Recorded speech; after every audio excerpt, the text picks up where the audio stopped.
Dans le monde de Berserk, il existe différentes couches de réalité. Il y a le monde physique, notre monde, sur lequel se superposent deux dimensions. D'abord le monde astral, celui des esprits, lui-même divisé en différents territoires de lumière et de ténèbres, et de multiples couches de profondeur qui vont jusque dans les mystérieuses abysses. Et ensuite le monde d'Idea, qui est celui des âmes et de la source même de la vie. Le monde astral est habité par les êtres surnaturels et alimente l'inconscient et les croyances des humains. Mais il peut parfois se matérialiser dans le monde physique. Par contre, une fois l'incarnation du God N Griffith sur Terre, cette frontière se trouble et le monde physique et astral finissent par davantage se mélanger. Les mythes vont alors devenir une réalité. Le monde ne s'étend pas seulement en largeur et en longueur, mais aussi en profondeur. Une seule religion et une seule histoire ne peuvent pas le concevoir dans son entièreté, c'est certain. Accepter ces grandes énigmes et chercher les éléments au cœur du monde, c'est cela la sorcellerie. Eh bien ça tombe bien, ici on pratique la BD-mancie où on accepte à la fois la part de l'insaisissable de l'arcane de la BD, tout en cherchant à le retransposer comme on peut avec des mots et des analyses. Mettez votre enveloppe physique à l'abri pendant que vous projetez votre corps astral sur YouTube pour explorer la mécanique narrative des images juxtaposées et de son utilisation par Kentaro Miura pour mettre en scène la magie.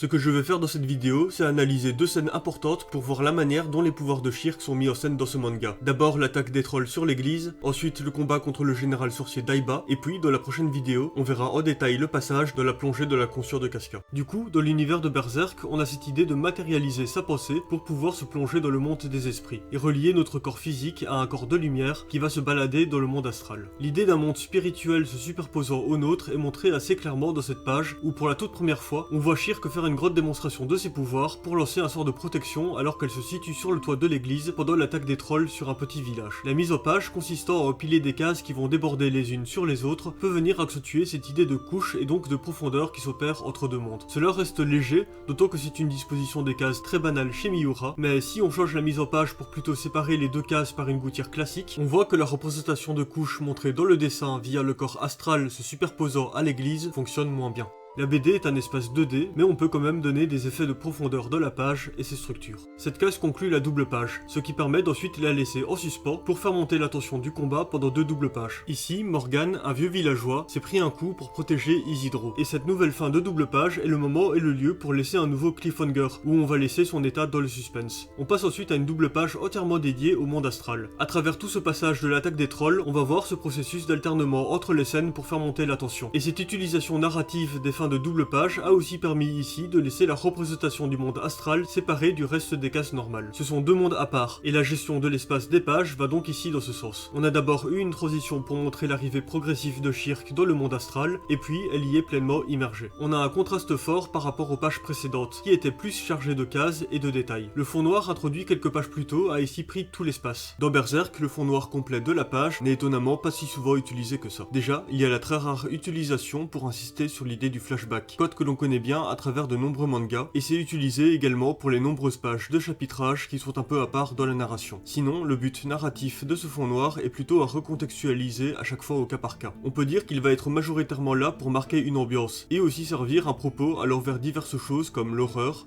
l'occulte, le récit d'un conte, l'aveuglement, etc. C'est aussi parfois utilisé pour indiquer un moment de rêve, et on rejoint alors davantage l'idée de nous montrer un espace différent du monde physique, plus profond et caché. Le fond blanc est souvent perçu comme neutre dans les BD, et le changer va donc permettre de donner un nouveau contexte aux pages. Ici, une idée d'espace dissimulé qui s'est incarnée, qui donne l'impression d'être plus global, plus ouvert, qui se prolonge au-delà des bordures des pages, et dans lequel Shirk va pouvoir bouger de manière plus libre en s'affranchissant des frontières habituelles. Frontières qui sont aussi bien celles de la fiction que celles de la BD. Du coup, sur cette toute première page d'immersion, on a d'abord une série de petites cases qui servent à amener la transition entre les deux scènes. C'est la première fois qu'on est plongé dans le monde astral, et cela peut être donc bien de nous accompagner en douceur tout en se permettant de le faire sur une double page complète, et donc de nous offrir dans le même temps une totale immersion. Quand Shirk y retournera 3 chapitres plus loin, les petites cases de transition ne seront plus nécessaires et l'auteur s'en passera donc. Cette évolution de mise en scène dans la plongée du monde astral accompagne aussi bien l'idée de d'abord montrer l'arrivée progressive de la sorcière dans son monde de méditation, pour ensuite plutôt plutôt indiquer qu'elle peut y retourner facilement, de manière plus brute, une fois le lien déjà opéré. Bref, sur cette nouvelle double page, on a ensuite une lecture et une disposition de cases qui s'étend directement sur toute la double page, qui, comme le fond noir, renforce cette impression d'ouverture de l'espace. D'abord 2 cases, puis une seule, puis enfin une grande image se mélangeant au fond noir. Une montée en intensité et en spectacle qui est appuyée par l'évolution de la gestion de l'espace de ces 3 strips. On peut également voir une idée de plongée continue dans l'utilisation de cette série de strips prenant toute la largeur de la double page, qui est un moyen de nous faire continuellement descendre pendant notre lecture, sans devoir remonter à un moment comme sur une mise en page classique. D'ailleurs, sur les 2 doubles pages suivantes, on continue cette idée de ne pas nous faire remonter dans le processus d'enchaînement des cases. Tout comme Shirk, on est maintenu dans l'immersion. Du coup, ensuite, les cases sont logiquement disposées de manière encore plus spectaculaire pour continuer la montée de la narration, avec d'abord des grandes cases verticales renforçant l'impression de liberté et d'intensité dans l'occupation de l'espace, qui se finit de nouveau par une image se mélangeant au fond noir, et qui s'enchaîne ensuite avec fluidité en prolongeant la disposition verticale. Ici, on nous montre un zoom sur Shirk depuis son emplacement tout à droite, ce qui est une manière de ponctuer et rythmer ces doubles pages, et donc d'y asseoir une certaine cohérence tout en montrant une évolution dans l'intensité. On conclut ensuite cette scène par une image plus grande que tout ce qui avait été montré jusqu'à présent, et toujours mélangé au fond, où l'on va montrer les 4 entités que Shirk a convoquées. Sur ces 3 doubles pages d'invocation, on a pu voir différents schémas qui se répètent, tout en ayant des variations, et qui valorisent bien la montée en intensité globale de la scène. Du coup, Shirk a invoqué 4 esprits rois invisibles représentant les 4 points cardinaux pour protéger l'église et les habitants qui s'y sont réfugiés. Ensuite, on tourne la page et on revient sur le monde physique, avec Shirk qui opère la transition en étant représenté en corps astral et qui revient ensuite dans son corps physique. L'impact de sa magie va être mis en scène de plusieurs manières. Sa case de transition qui vient depuis le haut de la page, donc dans cette idée de monde superposé duquel elle redescend, mais aussi que son invocation se concrétise depuis le ciel. De plus, le passage d'un fond noir à un fond blanc est corrélé avec l'ouverture lumineuse depuis les nuages, qui fait également écho à la représentation des 4 esprits qui s'ouvraient en hauteur depuis le fond noir. Bref, la demande de Shirk ayant été exaucée, la magie va s'incarner dans le monde physique et se mélanger à lui. Ensuite, ça dégénère car un ogre débarque. Et puis, un Kelpie, un monstre magnifique qui a l'air tout droit d'être sorti d'une illustration d'un livre dont vous êtes le héros. Face à ce nouveau danger, Shirk va devoir retourner dans le monde astral, ce qui est d'abord montré par le contour de case qui disparaît en fin de page. Et c'est intéressant d'avoir montré au-dessus de la même page un gros plan d'Isidro sans case, ce qui est un moyen classique dans la BD d'alléger une composition, et qui, ici, accompagne aussi bien l'idée qu'il est concentré dans sa pensée. En contraste, on a la case tampon comme point de repère de base, qui est donc judicieusement placé au milieu, et à la fin, on a la case de Shirk qui, elle, a un fond à motif grisé, et qui permet d'appuyer sur l'absence plus atypique d'un contour de case. 2 personnages plongés dans leur pensée, mais d'une nature très différente.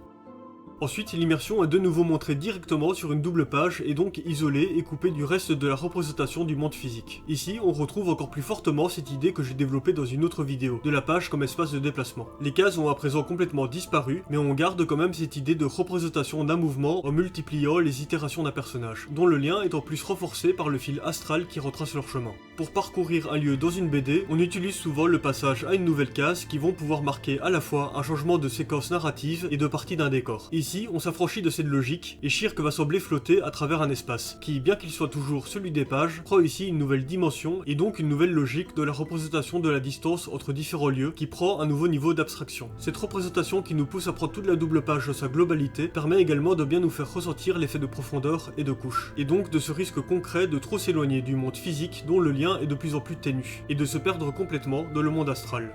Sinon, petit point dessin, j'aime bien le fait que le corps de lumière ait quand même un côté organique, plutôt qu'une apparence de fantôme complètement éthérée. On reste dans de la dark fantasy, et donner un aspect organique à quelque chose qui n'est pas censé l'être est un bon moyen de lui donner une dimension un peu inquiétante, voire malsaine comme chez l'auteur Bloch, avec son dessin tout en chair et tout collant. Du coup, double page suivante, où on commence par la continuité du fond noir pleinement étendu, mais qui, cette fois-ci, va être coupé comme une case. On continue de faire évoluer et varier la mise en scène de la magie, et cette fois-ci, on ne terminera plus sur une double page noire, mais sur un fond blanc et un agencement de cases plus classique. Dans le récit, Shirk a découvert un sanctuaire dédié à l'esprit de l'eau Ondine et qui précédait l'église qu'il avait occultée. La sorcière va complètement se faire posséder son corps et son esprit par Ondine, et on va arriver sur une idée de plusieurs réalités qui vont flouter leurs frontières et davantage se mélanger. Pour aller dans ce sens, la réapparition du fond blanc depuis la première moitié de la page va donc atténuer la rupture avec le retour au monde physique juste après, car on nous montre ici l'esprit de l'eau qui jaillit brusquement vers le monde physique et qui laisse Shirk dépourvu, soit qu'elle ne puisse couper sa connexion comme auparavant.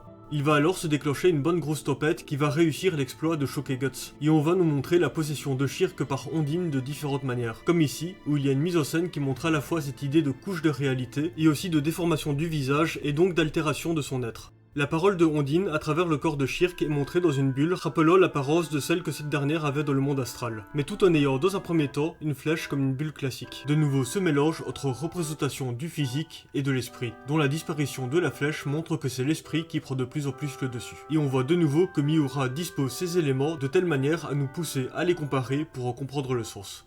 Ensuite, sur la double page suivante, on va nous montrer l'idée d'une plongée progressive de Shirk qui continue de se perdre dans le monde des esprits, et qui s'opère donc très bien via la symbolique de l'eau et donc de la noyade. Il va de nouveau y avoir l'idée de descente induite par le processus de lecture. On termine la page précédente avec Shirk au centre, dans une lecture descendante, et on reprend la nouvelle page de la même manière. Le principe de lecture descendante est également sur la page de gauche, via les bulles qui nous conduisent vers le bas. Et puis, en dehors du strict processus de lecture, on voit que toutes les itérations de Shirk sont montrées de plus en plus bas sur la double page. L'idée que la sorcière est en train de couler est aussi montrée grâce à son visage qui regarde vers le bas, et à l'inclinaison de la case sur la droite qui indique bien la pente que prend les deux itérations de Shirk sur la gauche. Et point important, malgré une nouvelle immersion complète grâce à l'emploi maintenant récurrent de la double page, ici ce n'est plus soutenu par un fond noir, mais par la continuité avec le fond blanc, par lequel on avait terminé la séquence astrale précédente. On reprend donc Shirk là où on l'avait laissé, et on prolonge aussi cette idée des deux mondes complètement mélangés, où Shirk a perdu son identité physique et mentale, pour plutôt prendre celle de l'eau, qui, comme on le voit, prend de plus en plus d'espace. La frontière s'est floutée, les cases et leurs contours sont altérés, et le fond blanc, représentant normalement le monde physique, est ici mélangé au dessin de l'eau. Ces deux cases se lient aussi dans le mélange de la réalité, en montrant clairement d'abord une image de corps de lumière de Shirk, et puis une image de la ville, qui n'a normalement rien à faire dans une représentation des esprits.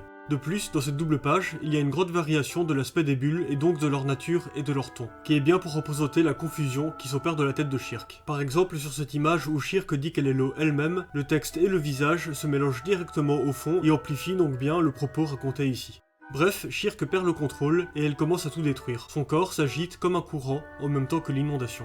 On arrive sur le dernier chapitre de l'attaque de l'église, et l'idée de double monde dans lequel Shirk est piégé va ici être montrée par la symbolique du reflet dans l'eau, avec toujours cette notion de corps éthéré qui coule et s'éloigne, dans une sorte de noyade spirituelle. Pour tenter de ramener Shirk à la conscience, la fée Evarala va demander à Farnèse de frapper 3 fois 7 coups avec le bâton magique. Sur la dernière case, on voit un premier coup qui est donné, et ensuite on a 3 pages situées dans le monde astral, où sur les 2 dernières, on peut compter à chaque fois 7 coups de bâton, dont l'onomatopée Tok nous avait déjà été donnée et identifiée comme telle. Vu qu'il fallait faire cette opération 3 fois, on peut facilement conclure que la première série de 7 coups est située sur la première page du monde astral, mais que Farnèse n'avait pas encore réussi à atteindre Shirk à ce moment-là. Une idée de page utilisée comme une unité de mesure et de séquence. Bref, on a de nouveau cette logique de complète immersion grâce à une pleine double page qui est visuellement assez intense. Ici, sur la gauche, le fond ressemblant à un courant déchaîné se mélange complètement avec l'intérieur des cases et le corps de la sorcière qui ne fait plus qu'un avec l'élément de l'eau. Le type de concours des cases et des bulles est lui aussi dans cette idée d'unification, de quelque chose qui se distingue de moins en moins. La fin de la page montre le pic d'intensité du monologue de Shirk, qui en plus n'est plus superposé à une case, un point d'attache qui est à présent complètement disparu, fondu dans le torrent astral de l'eau. Shirk perd progressivement sa personnalité et sa parole devient elle-même de plus en plus abstraite, composée uniquement de mots reliés à l'eau. Et le fait de ne montrer plus qu'un mot par ligne renforce lui aussi cette idée de descente dans la lecture et d'impression globale de couler. Ensuite, on arrive à l'arrivée des coups de bâton qui interrompent cette parole angoissante et le fond redevient progressivement noir comme auparavant. Par contraste, tout ceci confère à cette page une impression de calme et de sérénité. L'idée des coups qui viennent chercher à redonner une structure à Shirk pour tenter de la faire remonter à la surface est amenée de 2 manières. D'abord, l'idée des tocs situés dans des cases verticales qui s'opposent aux cases horizontales à côté et dont les bulles sont situées dans leur côté haut, et qui ensuite sortent des cases pour diriger Shirk vers le haut dans le fond noir. Là où au contraire, les cases d'eau et les itérations du personnage ne faisaient que de continuer de descendre. Shirk émerge du courant pour réapparaître progressivement et retrouver forme sur son fond astral habituel et reconnecter son lien avec le monde physique.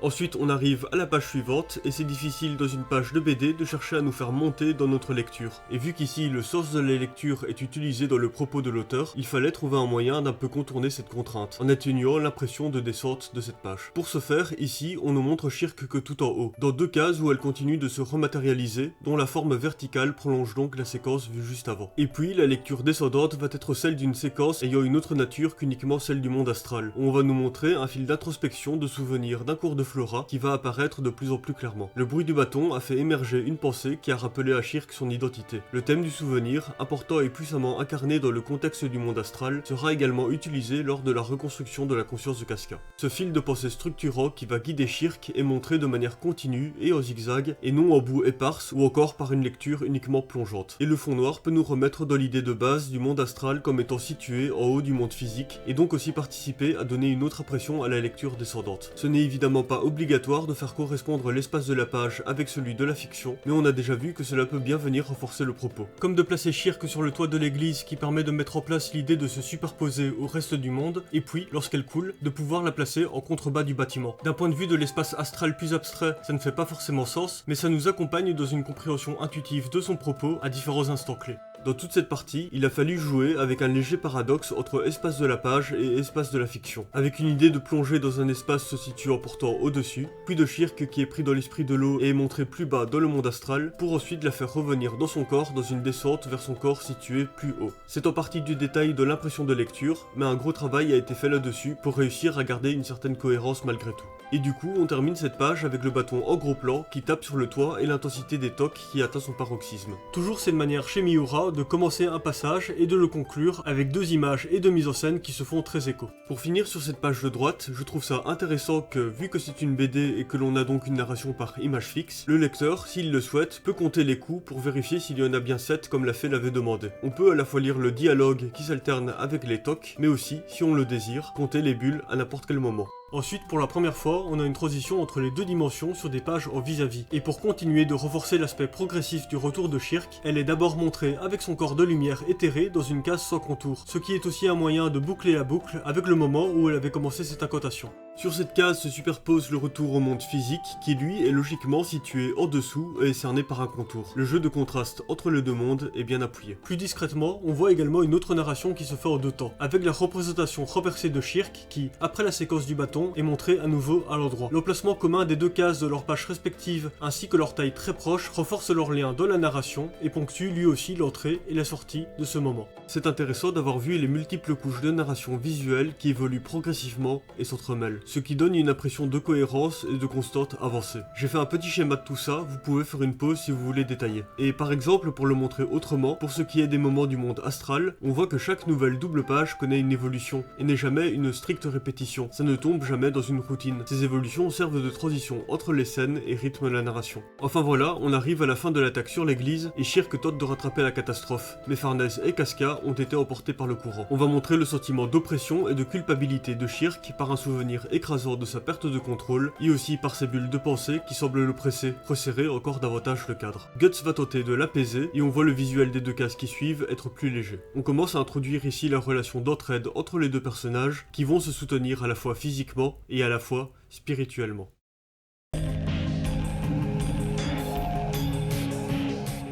Il va donc y avoir une idée de soutien mutuel, par divers parallèles symboliques entre Guts et Shirk, comme celui des ténèbres et de la lumière, celui du borgne dont le regard va être complété, et puis il y a évidemment le placement de soutien entre le berserker et la sorcière, dont on a vu qu'il avait déjà été préparé depuis assez longtemps. Petit point important avant d'aller plus loin, à présent que la magie de Shirk a déjà été largement introduite depuis le tome 25, Miura va se permettre de parfois davantage mélanger la représentation des deux dimensions différentes au sein d'un même espace du manga. C'est une mise en scène qui permet plus de souplesse de la narration visuelle et qui indique davantage une idée de routine, de quelque chose qui peut être à présent parfois montré de manière moins spectaculaire et donc plus familier. Du coup, la ville de Vitranis se fait envahir par l'armée des démons des Kushan et le groupe fait face à une horde d'ennemis. Shirk va devoir intervenir et pendant cette nouvelle invocation, on voit divers points déjà observés auparavant. L'immersion par une double page au fond altéré, l'introduction de cette double page par une série de plus petites cases, la lecture descendante, l'idée du reflet en miroir qui se fait entre les deux mondes et notamment via deux cases sur deux pages différentes qui font le lien dans la lecture.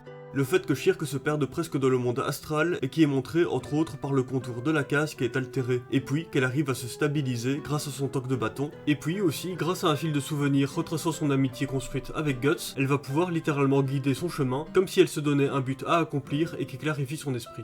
Bref, elle va tout cramer sur son passage dans des pages sublimes, et puis elle va tomber d'épuisement et Guts va la porter sur son dos. Shirk est déjà lié au groupe par son pouvoir télépathique et cette position permet d'encore renforcer cela, car elle permet de situer Shirk à l'arrière l'arrière du crâne de Guts, et donc dans un emplacement symbolique de la pensée, qui est une mise en scène parfois utilisée dans ce manga et qui a pris une nouvelle ampleur depuis l'armure du berserk et la matérialisation du loup représentant la pensée de colère sauvage de Guts. Du coup, cela permet de montrer une idée de Shirk qui garde les arrières de Guts en luttant contre sa rage rampante et dévorante qui risque de le submerger à tout moment. Rage alimentée par un traumatisme lui-même marqué à vie dans sa chair même, sur sa nuque et donc aussi à l'arrière, comme un point aveugle incontrôlable. Cette perte de contrôle de la colère qui l'amènerait à blesser ses proches est une des grandes peurs de Guts. Par ce geste, il y a donc une idée d'entraide totale, à la fois sur le plan physique et sur le plan mental. C'est une progression importante de l'arc de Guts et de sa nouvelle bande, sans qui il aurait sombré avec la monstruosité qu'il combat quotidiennement et dans une vie uniquement dédiée à la vengeance. De plus, Guts a également contribué à donner du sens à la vie des membres de ce groupe. Il reconstruit quelque chose de beau qui avait été profondément brisé, plutôt que de se maintenir debout par de la destruction nourrie au traumatisme. Comme je l'ai déjà dit, dans ce tome, il va y avoir plusieurs représentations du monde astral, et qui recoupent avec ce que j'ai déjà analysé. Et ce qui va m'intéresser dans cette partie, ce sont uniquement les moments mettant en jeu ce nouveau pouvoir entre Shirk et Guts. Dans le tome 28, on avait déjà vu Guts perdre le contrôle lors de ce combat sur la plage, ce qui l'avait presque amené à massacrer son groupe. Mais Shirk avait heureusement réussi à le tirer de son état par la force de ses bras chétifs, mais puissants dans le monde astral. Juste avant, il y avait eu cette conversation entre les deux personnages. La nuit, la mer n'est pas rassurante. En la contemplant, on en vient à avoir l'impression que l'on va se faire engloutir au creux de ces vagues si noires. Et puis Shirk qui lui répond, c'est la première fois que je la vois. Flora disait que la mer était reliée au monde astral. Un paysage à la fois beau et doux, et sinistre et terrifiant, qui touche au cœur tant de gens, ne peut que l'être, d'après elle. À l'époque, je ne pouvais que l'imaginer, mais en me trouvant pour la première fois sur ces rives, je comprends ce qu'elle voulait dire. La représentation d'un courant de magie dans lequel on peut se noyer est encore plus appuyée et va donc au-delà de l'unique métaphore. Pour ceux et celles qui ont lu l'Assassin Royal, cela fait forcément penser au fleuve de l'art, la dimension magique à la fois puissante et dangereuse qui peut nous entraîner dans un fil de pensée jusqu'à nous perdre complètement. Je trouve ça intéressant que la première fois que le propos de la noyade magique avait été montré, ça avait été justifié par l'implication d'un esprit de l'eau, pour ensuite, 3 tomes plus tard, nous donner cette nouvelle information à propos de la mer, qui va pouvoir encore davantage justifier cette idée d'abysse caché et de continuer de nous mettre en scène la très efficace métaphore de couler dans le monde astral, et ce, quelle que soit la situation, qu'il s'agisse d'un esprit du feu ou de la haine maléfique engloutissante de l'armure. Dans Berserk, comme le monde astral est aussi modelé en partie par l'esprit de celui qui s'y projette, et que l'armure magique vient mélanger à son porteur sa nature maléfique, cela donne comme résultat pour Guts un monde intérieur de torture matérialisée, où sa pensée sombre est amplifiée et uniquement concentrée sur la destruction. Sa vision concrète du monde s'y confond et ne devient plus qu'un infini terrain hostile. L'œil est une symbolique assez importante dans Berserk. Et ici, dans le tome 26, la première fois que l'armure avait pris le contrôle, on avait montré les deux types de yeux qui venaient se mélanger, deux réalités qui venaient se confondre, s'aligner. Ensuite, le pouvoir dévorant et dominateur de l'armure prend de plus en plus le dessus à chaque utilisation, comme le montrent ces cases en forme d'œil de son loup qui viennent structurer son monde, en prenant le dessus sur son œil humain qui disparaît en arrière. Et quand Shirk avait invoqué l'entité de feu, ce dernier était apparu comme une paupière qui s'ouvre, pour ensuite prendre forme dans le monde physique via une roue enflammée, faisant penser à un œil. Et le corps physique de la sorcière était montré comme étant possédé aussi par le biais des yeux. Donc on a une grosse insistance sur l'expression de la relation physique et astrale par le regard, et ce juste avant le fameux moment de fusion entre Shirk et Guts, qui arrive au moment de l'invasion de Vitranis. Alors que Guts doit affronter un groupe entier de Tarinosaures, il doit en venir à utiliser son armure. Lorsque la tête de loup commence à émerger, on voit ces deux cases très similaires se faire écho, dont le lien s'opère à un niveau non linéaire, ce qui peut nous pousser à un aller-retour entre les deux cases, ce qui accompagne bien l'idée de jeu de regard qui se fait entre les deux personnages. Un regard entre les deux yeux de Shirk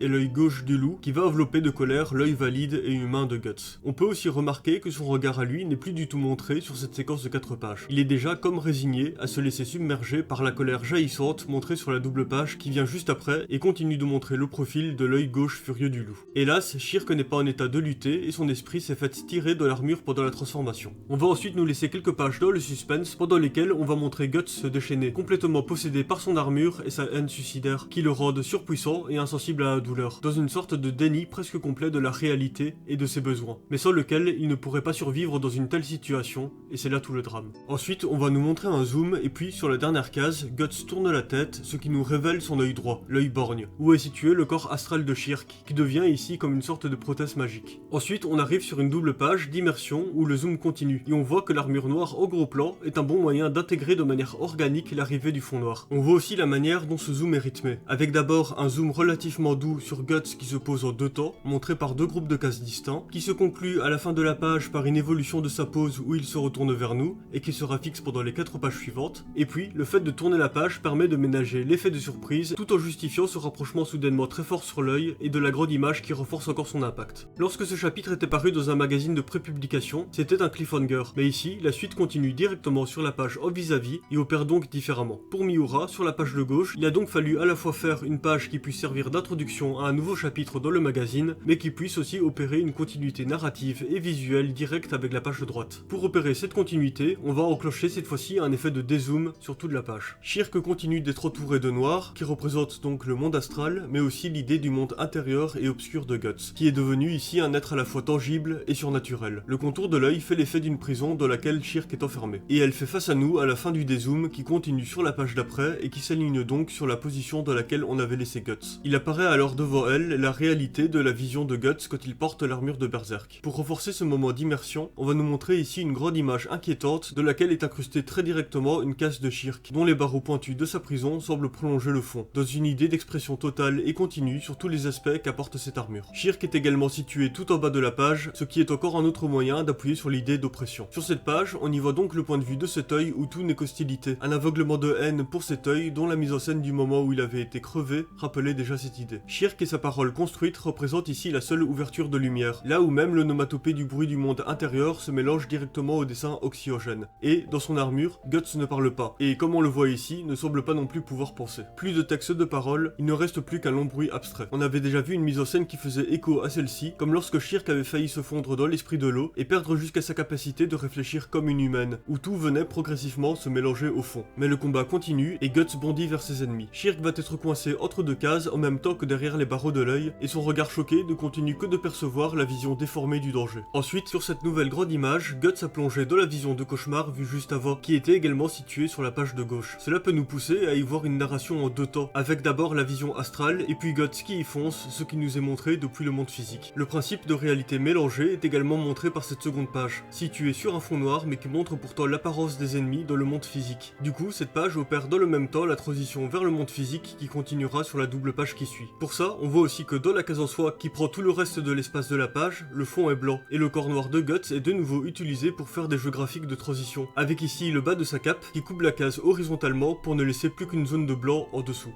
Du coup, retour sur le groupe qui observe le combat dans un mélange de stupéfaction et d'inquiétude. Et à la fin de la double page, pour l'effet de suspense, on voit Guts tomber et ensuite il va se faire mordre bien violemment par un des Tarinosaures. Le saut projeté est toujours aussi bien dessiné chez Miura, c'est magnifique. Comme sur les cases où on nous les montrait tous les deux de face, on voit de nouveau Shirk être dans la même position que Guts. La forme de la case n'est pas la même, Shirk étant représenté en plus beaucoup plus petite, mais ils sont tous deux quand même alignés sur la droite, ce qui permet également d'ensuite placer une seconde case pour conclure la page, qui sert ainsi de transition à la première case de la page suivante. Les dents s'enfoncent et puis on montre sa réaction, une scène liée en 2 temps pour fluidifier le passage à une nouvelle page, dont la distance de lecture a parfois besoin d'être atténuée par des liens narratifs du genre. Du coup, après que Guts ait vaincu le dernier monstre en lui crevant l'œil, le général sorcier Daiba apparaît depuis son énorme bateau de guerre, un outil de destruction qui a des gros yeux armés avec des canons. Ici, on va avoir une étrange suite de transitions entre des pages blanches et noires en vis-à-vis. Le premier vis-à-vis montre l'arrivée du bateau. Sur cette fin de page, on a un premier contact qui semble être opéré entre Shirk et Guts, où elle le prévient, et puis on le voit réagir avec un petit dessin d'étonnement près de sa tête, qui rappelle la petite bulle d'avertissement qui débordait déjà sur la case de sa tête sur la page de droite. Ensuite, on a une spread page spectaculaire, et puis un nouveau vis-à-vis de fond disposé de la même manière que sur la double page d'avant. Ici, ça semble davantage justifié par le retour sur le point de vue de Shirk qui va percevoir la nature démoniaque de Daiba. C'est intéressant parce que ça offre une entrée assez chouette au personnage, qui semble se matérialiser progressivement comme un démon qu'on invoque, et puis on tourne la page et on voit ici la vision de base qu'on a tout le monde, et donc toujours mélangé, au même titre que le fond blanc et noir, la représentation à la fois astrale et à la fois physique. Sur la page de gauche, au retour de la page blanche, l'ombre portée noire opaque de Daiba sur le mât blanc peut lui aussi rappeler sa véritable nature, aussi dans cette idée de reflet et de projection d'un double, comme on l'a déjà vu. Ensuite, Daiba fait son monologue de méchant et on arrive sur un nouveau chapitre. On voit Shirk et Guts être mis en vis-à-vis via leur remplacement dans la page. Même si ça ne fait pas sens de leur position réelle de la diégèse, c'est un moyen de montrer leur manque d'harmonie et leur opposition de leur intention.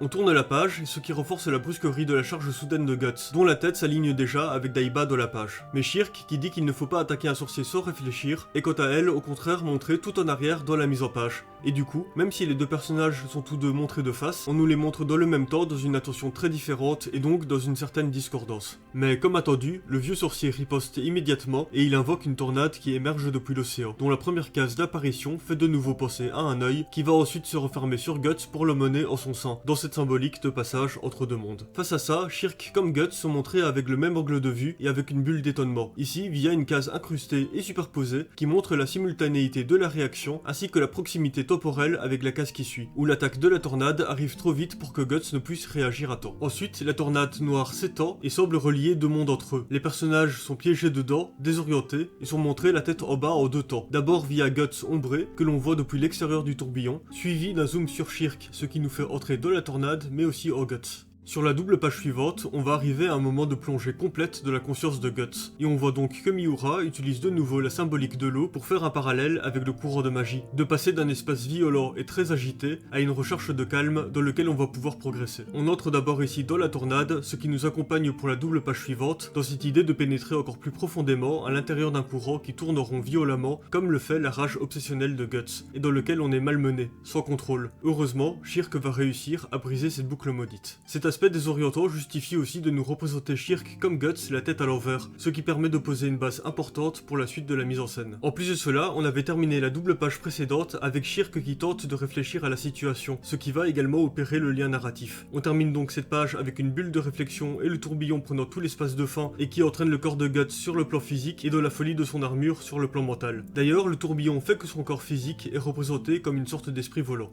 Et puis, on reprend la double page suivante avec la suite de la réflexion de Shirk. Cette double page très importante est déjà marquante en soi par son rendu global, par la première impression qu'elle nous renvoie. Elle est introduite par deux cases qui montrent cette idée de parallèle entre les deux personnages, mais dont la symétrie est plus que jamais appuyée, que cela soit par la forme des cases, leur alignement dans un même strip, et leur contenu en soi. Ici, Shirk a abouti sa réflexion en ayant un déclic, où elle a l'idée d'essayer de s'harmoniser avec Guts, qui, quant à lui, continue d'être montré sans aucune parole et son expression fixe. On a ensuite une nouvelle mise en scène venant appuyer sur l'idée d'une descente. Pour ce qui est du processus de lecture, on a à nouveau ce principe d'une série de cases prenant la largeur d'un strip, avec en plus le fond qui passe par un dégradé allant du blanc vers le noir, de haut en bas vers une obscurité descendante. Autre point intéressant, le fait d'avoir Shirk la tête à l'envers permet d'utiliser cette mise en scène que l'on a pu voir pas mal de fois de la série, où on superpose deux longues cases, celle du dessous montrant un personnage en gros plan en train de réfléchir, et celle du dessus peut être ainsi placée dans le prolongement de sa tête, qui est donc un emplacement symbolique de la pensée. La différence est que cette fois-ci, grâce à la position de Shirk, on peut utiliser cet emplacement symbolique en dessous, et donc de la continuité directe de la lecture descendante et du récit. La case de Shirk montre une idée d'unification entre les deux cases symétriques qui précédaient, ce qui appuie sur l'idée de réunion de deux êtres qui étaient jusque-là pris dans un même mouvement, mais tout en étant séparés, comme ça avait été largement mis en scène dans les pages précédentes. La forme de cette case sert aussi à amener la transition sur la scène qui suit, qui est composée de longues cases directement collées à sa tête, mais qui sont tout de même un peu plus longues pour aider à les différencier tout en opérant le lien. Pour montrer cette unification par l'esprit, on a montré les bulles de pensée se superposant sur toutes les cases, dont le relais a ensuite été pris en charge par la forme du corps du loup qui prolonge la tête de Shirk. Aussi, cette grosse case est découpée en deux plus petits bouts, qui est ce code bien installé dans le manga pour montrer une transition, une entrée progressive.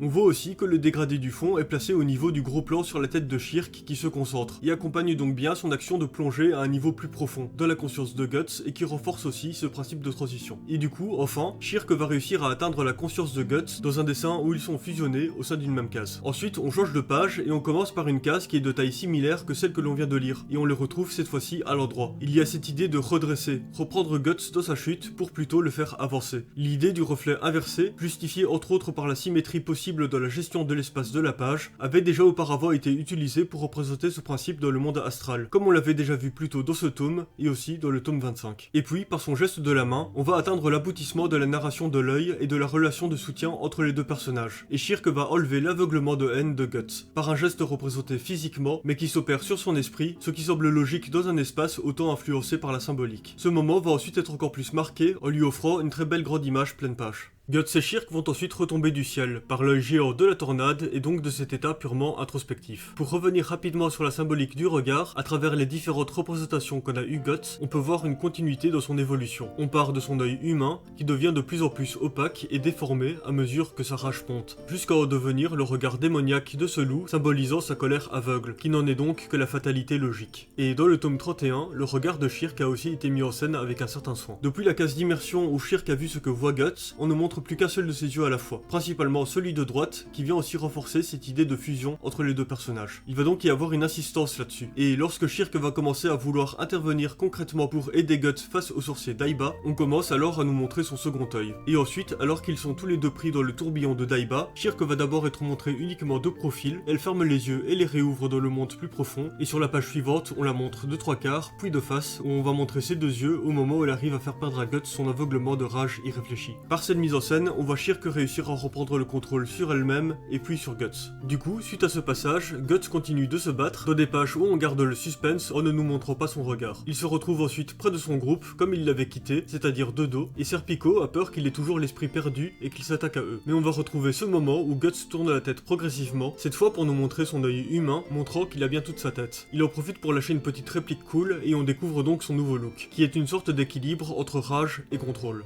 Un point de mise en scène important va alors changer, car jusque-là, Shirk et Guts avaient été montrés dans des cases qui se font écho, mais qui étaient tout de même séparées, voire même en opposition. C'était une représentation constante si on enlève les deux fois où Shirk était représentée toute petite dans son œil, ainsi que cette case de flashback. À présent, maintenant que l'unification de cases et d'esprit a été faite sur la fameuse double page, on va plutôt nous les montrer très majoritairement ensemble et unis au sein d'une même case. Ils ne font à présent plus qu'un, et par exemple ici, on montre leurs voix s'alterner comme une même pensée continue qui finit par totalement se superposer, se mélanger. La colère, les sentiments violents mettent l'armure en mouvement, mais tu ne dois pas totalement la laisser faire. Le pivot de ta force, c'est ta volonté.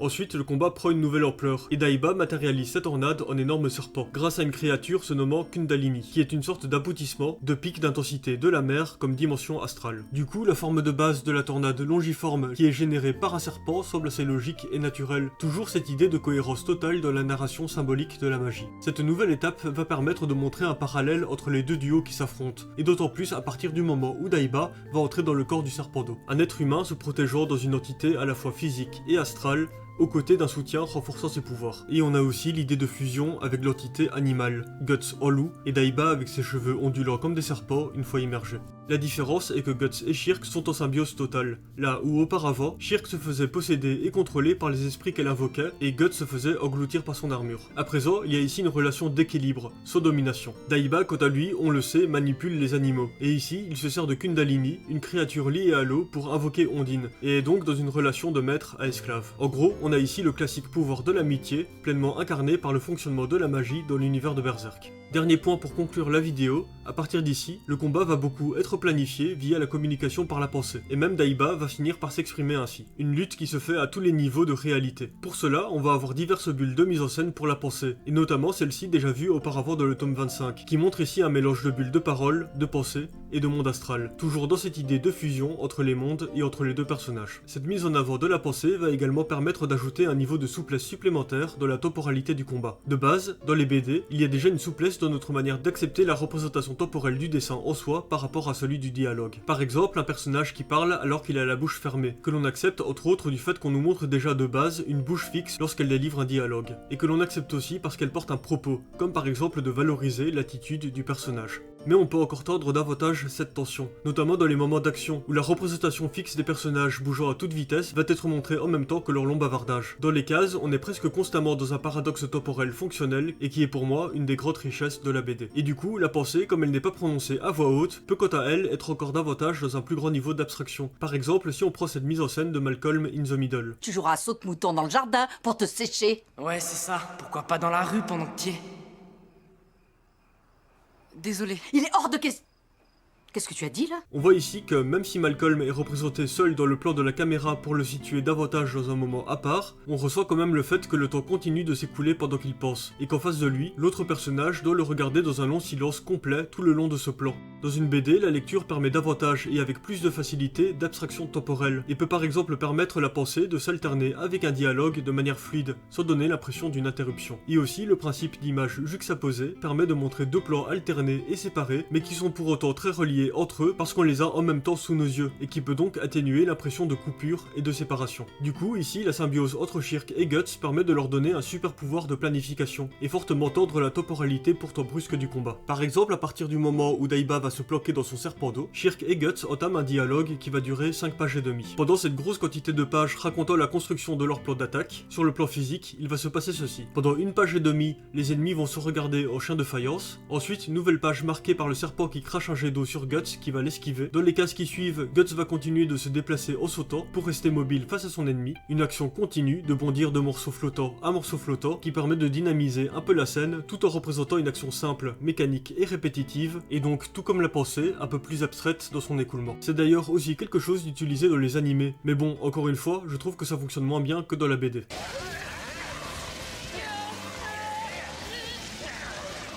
Je viens juste de comprendre sa technique, mais je ne suis pas sûr de maîtriser ce coup-là.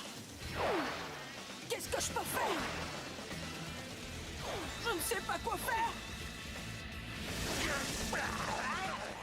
Et du coup, page suivante où on entre dans le monde astral, un espace temporel encore plus abstrait. Le relais est ensuite pris par la première case de la page de gauche qui conclut cette séquence astrale et dans le même temps la fin de la construction du plan. Et puis on reprend l'action de Guts là où on l'avait laissé. Il continue de sautiller, mais cette fois pour se rapprocher du serpent. Ce rythme classique de Miura pour rejoindre différentes scènes tout en les faisant évoluer. Autre point de narration, sur la case qui introduit cette seconde partie de la page, Shirk parle avec Serpico par la pensée. Le lien télépathique avec Serpico avait été opéré quelques pages plus tôt, dans une double page représentant elle aussi un pur moment de dialogue mental, où Shirk expliquait la situation à Guts et où les deux ennemis se regardaient déjà sans rien faire, jusqu'à la dernière case qui marquait la fin de ce moment explicatif. Ensuite, on retrouve Serpico dans cette case où l'on revient sur lui pour sortir de la séquence du monde astral, avec une bulle qui vient directement de sa tête, auquel il répond par 3 bulles sans queue, ce qui permet de les différencier. Ce moment est une utilisation assez maligne et sobre pour nous faire comprendre que le lien télépathique avec Serpico avait continué et qu'il a donc entendu le plan dérouler sur toutes les pages précédentes. Une autre utilisation de la souplesse narrative que permet la télépathie, c'est sur la double page précédente, où Guts a l'idée du plan d'attaque à la fin de la page de droite, puis on a 2 cases d'action sans dialogue dans le monde physique avant de revenir sur l'intérieur de Guts qui a entre-temps expliqué son plan en reprenant avec un « qu'en penses-tu ». On accepte bien cette partie de dialogue et laissée secrète au lecteur, prise en charge par le changement de page, par les 2 cases muettes qui s'intercalent, et puis du coup aussi par le principe de télépathie qui rend la communication plus abstraite, aussi bien d'un point de vue temporel que dans sa représentation à part du monde physique, qui peut nous être plus facilement soustraite. Du coup, Guts charge et on arrive ensuite sur la dernière case de ce monologue mental, où Shirk invoque la roue enflammée pendant que Guts charge à la fois dans le monde astral et dans un espace physique, lui aussi abstrait, car on nous le montre en gros plan, sans que l'on puisse le situer précisément dans le décor. Ça permet de le faire bondir, puis de raconter l'invocation qui finit par un mélange de cases physiques et astrales, et d'ensuite le montrer à portée de son ennemi, sans que l'on sache où il en était dans son mouvement au début de l'action, et par là même de nous faire mieux accepter la réussite de cette attaque frontale. Daiba n'a pas esquivé Guts transformé en boule de feu, et sa protection d'eau a été explosée, ce qui a permis à Serpico de découper le serpent. Suite à cette défaite, Daiba s'enfuit, mais Ganishka va apparaître, frapper Guts et Shirk en même temps, ce qui va la renvoyer dans son corps. Le combat n'est donc pas terminé, on a encore cette incroyable scène où Guts va s'allier avec Zod, mais ça, c'est une autre histoire. Bon et bien voilà, ça conclut cette première vidéo sur la représentation de la magie dans Berserk. J'espère que cela vous a plu, n'hésitez pas si vous avez des questions, des remarques ou même des points de désaccord. La suite va paraître dans une semaine pour détailler la plongée de Farnèse et de Shirk dans le couloir des rêves de Casca. Si vous voulez soutenir la chaîne, je vous propose d'acheter ma BD sur Ulule, un récit de 160 pages en grand format, qui, comme par hasard, met en scène une petite sorcière. Le livre est déjà terminé, la livraison se fera donc très rapidement, et les 40 premières pages sont déjà disponibles à la lecture. Merci et à bientôt.